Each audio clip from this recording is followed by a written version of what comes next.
يا صباح الفل، عاملين ايه؟ يا رب تكونوا بخير. النهارده بقى هنعمل وصفه من الوصفات اللي انا بحبها شخصيا. بتنفعك بقى في العزومات الشيك قوي، ناس جايالك مهمين او مش مهمين، والله عادي.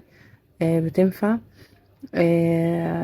بثلاث بيضات بس عملنا الوصفه الخرافه اللي انتوا شايفينها دي. امشي معايا بالتفاصيل عشان اقولك ازاي نطلعها بالعلو ده. ولو مش عايزينها عالية كده هنعمل ايه؟ هعرفك تكات وتفاصيل كل حاجة فيها بالظبط، وهقولك البدائل اللي احنا المفروض نستخدمها. قبل اي حاجة ما تنسوش تعملوا لايك وشير واشتراك وكومنت حلو كده زيكم لو عجبكم الفيديو. ويلا بينا نشوف طريقة التحضير بتاعتنا عاملة ازاي. اول حاجة هنستخدم الخلاط. كوباية من اللبن الحليب عادي خالص. هنمشي مع بعض بالخطوات بالظبط، وتابعي معايا الفيديو عشان اقولك تطلع معاكي في منتهى الجمال. هنحتاج كوباية الا ربع من الزيت، كوباية من السكر. لو عندك سكر مطحون مفيش مشكلة، ده كويس وده كويس. نص كوباية من لبن البودر، ودي اختياري يعني مش شرط ان احنا نحطها. هنحتاج بقى كمان كيسين من كريم كراميل اللي هو دريم ده. بناخد كيسين، بناخد الكيس اللي هو فيه الكريمة بس. الكيس التاني اللي هو فيه الصوص ده هنركنه شوية لان هنحتاجه دلوقتي.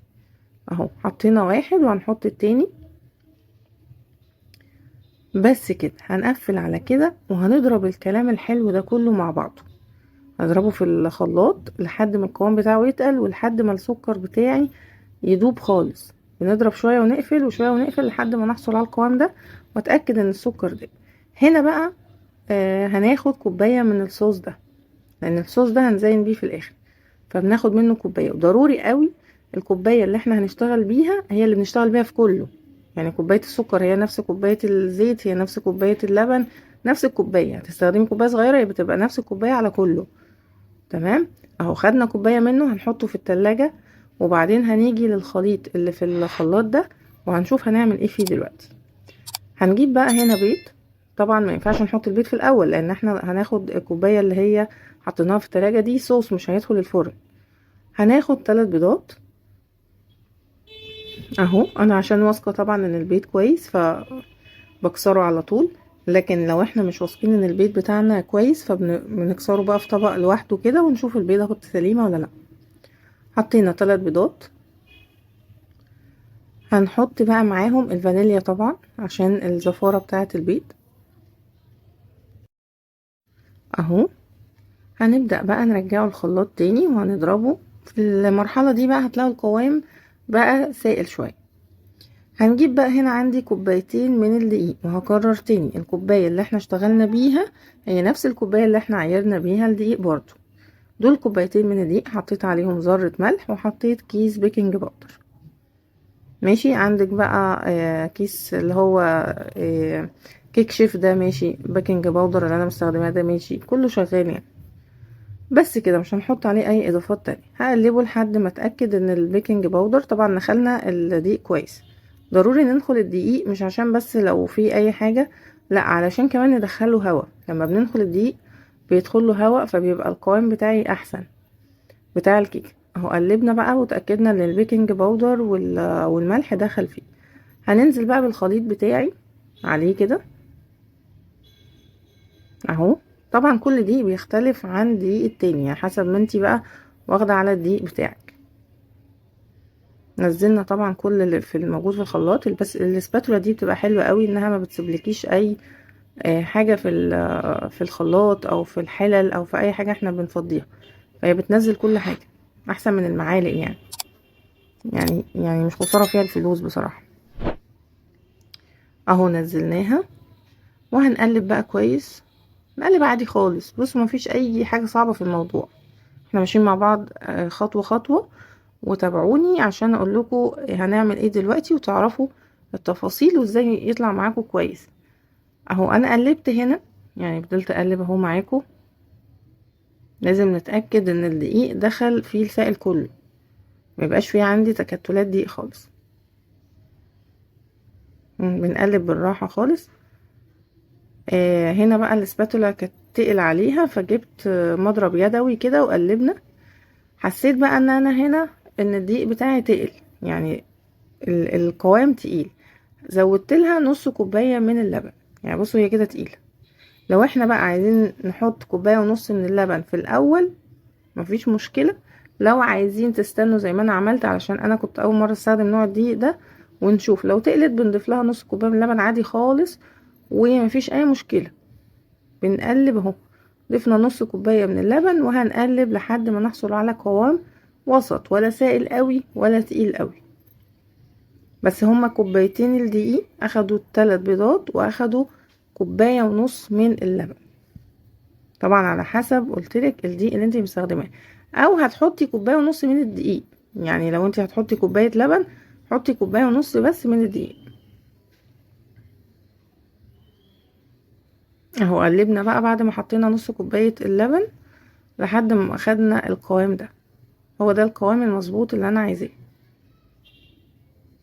تاني يبقى احنا حطينا كوبايتين من الدقيق، وضفنا لهم نص كوبايه من اللبن. تمام، عشان الخليط تقل معايا. بنزل بقى كل اللي في المضرب، ما بنسيبش حاجه، احنا ما بنسيبش حاجه خالص. والقالب دوت بقى وسط، مش كبير قوي ومش صغير قوي، ده وسط. مبطناه بزيت ودقيق، وفضينا دقيق زياده، وهنحط فيه الخليط بتاعي. ضروري ان احنا نستخدم القوالب الالومنيوم واحنا بندخلها الفرن، سواء في الكيكات او في البسكوت او الكلام ده. ليه؟ لان الحراره بتوصل لها مش اسرع. تمام، فما بتلسعش الحاجه، ما بتحرقهاش. فدي احسن في الكيكات يعني. هنا بقى لو احنا عايزينها القوام بتاعها عالي، هنستخدم القالب الوسط ده. لو احنا عايزينها مش عالي قوي، هنستخدم قالب اكبر. تمام، هي طلعت معايا هنا اهي. هنسيبها بقى تبرد، هنسيبها تبرد شويه، يعني تدفى كده شويه، وبعدين هقول لكم هنعمل ايه. رجعنا لها بقى بعد ما بردت اهو. هي كده هنا بردت اهي، وقلبتها. يعني حطيت الطبق فوقيها وقلبتها. لو هي سخنه مش هتتقلب معاكي، فاحنا بنسيبها تبرد وبعدين بنقلبها عادي. جبت الخله بقى بتاعه السنان بتاعتنا. لا، سنان ايه، او خله السنان تنفع يعني، دي خله الشيش طاووق. وقعدنا بقى نخرم فيها كده. هتعجبكم قوي على فكره. لو عايزين تحشوها كمان، هي عاليه، يعني هي عاليه جدا. فممكن ان احنا نقسمها من النص ونحشيها عادي خالص، تتحول جاتوه معانا. لو مش عايزين نحشيها وعايزينها اقل من كده في السمك، بنستخدم قالب اكبر.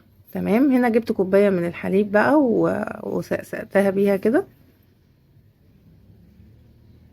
بس ركزوا معايا عشان تطلع معاكم بجد، هتطلع يعني تبهر اي حد هياكلها.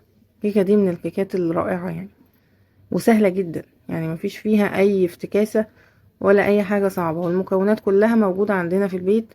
هو كيسين الكريم كراميل اللي هنشتريهم وخلاص، الباقي كله موجود عادي يعني. اهو حطينا بقى الكوبايه من اللبن عليها كده. انتي لو قدمتيها اصلا كده وهي بعد ما خلصت خالص قدام الناس، شكلها يبهر بصراحه. هنا بقى ده اختياري، انا بحب اشيل الاطراف عشان تبقى متناسقه ومتساويه احسن. وممكن ما نشيلهاش يعني، بس برضو الاطراف دي بنشيلها، ما بنرميهاش، احنا بنحطها.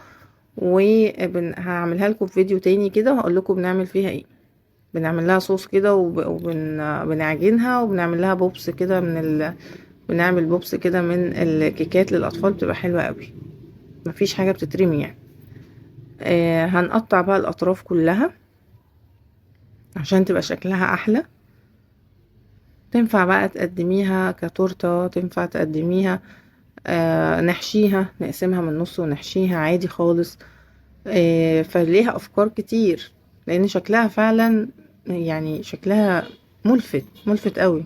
فكرة ما بتطلعش حلوة في الصور، يعني هي في الاحلى في الحقيقة كمان احلى بكتير.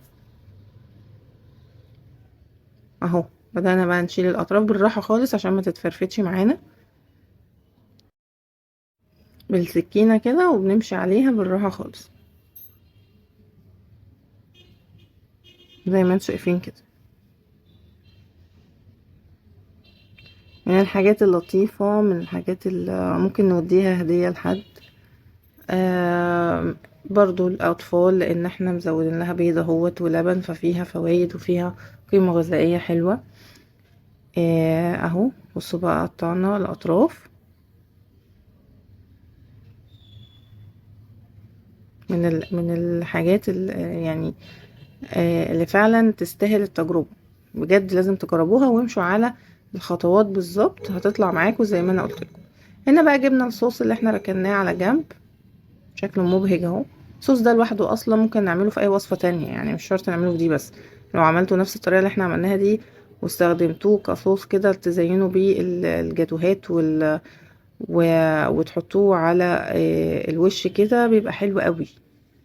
وطعمه كمان طعمه جامد جدا،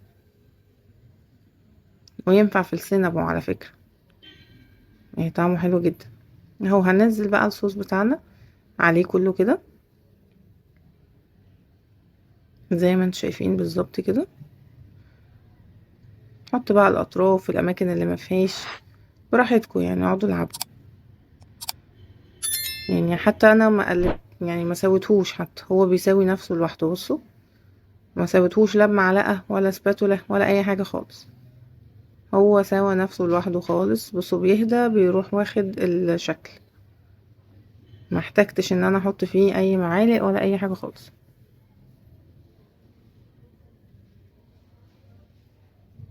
هنجيب بقى هنا هنبدأ عارفين بقى الظرف اللي احنا سيبناه في الاخر اللي هو جاي مع الكريم كراميل، اهو ظرف الصوص. يعني ممكن نعمله في البيت عادي طبعا، هنعمل ان شاء الله هنعمل فيديوهات للصوصات عشان طلبتوها مني برضو. فاحنا هنعمل دلوقتي هنجيب الاكياس دي عشان بدل ما نرميها نستخدمها طبعا، هنزين بيه. هنعمل بصوا الاول قبل ما اقول لكم، بصوا الصوص خد وضع الكيكه ازاي، شكله تحفه يعني. هنعمل خطوط بقى دي براحتكم، عايزين تعملوا دواير، عايزين تعملوا خطوط بالطول، عايزين تعملوا خطوط بالعرض ودواير في نفس الوقت. بصوا دي يعني اقعدوا بقى طلعوا الفن اللي جواكم. اهو انا عملت خطوط عادي خالص بشبه كيكه التريليتشا كمان، خلي بالكم. يعني انتوا اصلا لو عايزين تستخدموا الكيكايه دي في كيكه التريليتشا اللي هي القشطوطه، ونحط بقى الكريم شانتيه على الوش ونفس الخطوات بالظبط، هتطلع خرافه. لانها برضو بتتسقي لبن فهي من الحاجات اللطيفه يعني. بصوا حاطين عملنا بخطوط بقى كده اهو. هنكمل بقى الخطوط بتاعتنا عشان تبقى متساوية شكلها حلو. وطبعا الخطوة دي لازم تكون الكيكة باردة تماما تماما، لان هتسيح لك كل ده. لو الكيكة سخنة وحطيتي عليها صوص هيسيح، هيقع كله، والوش مش هيبقى عليه الصوص، مش هيمسك فيه. فاحنا لازم نبرد الكيكة وبعد كده بنبدأ ان احنا نشتغل عليها بالصوص. اهو عملنا بقى خطوط بالعصاية بتاعت الشيشة اهي، او باي خلة اي شوكة اي سكينة، يعني مش شرط. لو ما عندكيش مش مش هنتعب نفسنا يعني. مشينا بيها بقى رايح جاي كده بس، ما عملناش اي افتكاسة يعني. رايح جاي شوفوا حاجات بسيطة وخفيفة وفي نفس الوقت مدياكي حاجة روعة بجد، يعني هتبهري بيها اي حد يجيلك اصلا. آه هنا بقى بنقطعها زي ما انت عايزة. يعني بالنسبة للتقطيع عايزين نقطعها مدور، عايزين نقطعها مثلثات، عايزين نعملها بقى رفيعة، بصي زي ما انت عايزة. اهم حاجة ان فعلا الطعم خرافة، شكلها تحفة، تنفع في المناسبات، تنفع في العزومات، تنفع في للاطفال. ما تنسوش تعملوا اللايك وقولوا لي رأيكم.